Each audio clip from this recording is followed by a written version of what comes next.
Coastal road प्रकल्पाशी भाजपचा संबंध काय असा सवाल आदित्य ठाकरेंनी केला।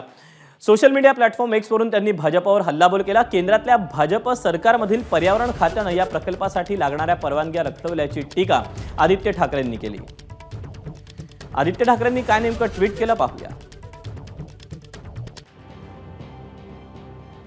आदित्य ठाकरे म्हणतात, मुंबईतल्या कोस्टल रोडचं श्रेय भाजप घेतंय हे हास्यास्पद। केंद्रीय पर्यावरण खात्याने 2 वर्ष मंजुरींना विलंब केला। कोस्टल रोडची घोषणा मनपामार्फत अंमलबजावणी उद्धव ठाकरेंनी केली। भाजप नेहमीप्रमाणे दुसऱ्याच्या कामाचं श्रेय घेतं, तसंच कोस्टल रोड बाबतही उतावीळ आहे। कोस्टल रोड सध्या अंशतः खुला केला, कामातली दिरंगाई हा विनोदच।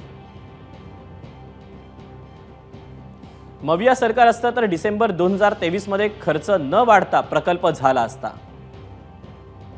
2024च्या मध्यापर्यंत निम्म कामही होणार नाही अशी स्थिती। भाजप श्रेय घेण्याचा प्रयत्न करू दे। मुंबईकरांना माहिती आहे की कोस्टल रोड उद्धव ठाकरेंच्या प्रयत्नामुळेच होतो आहे।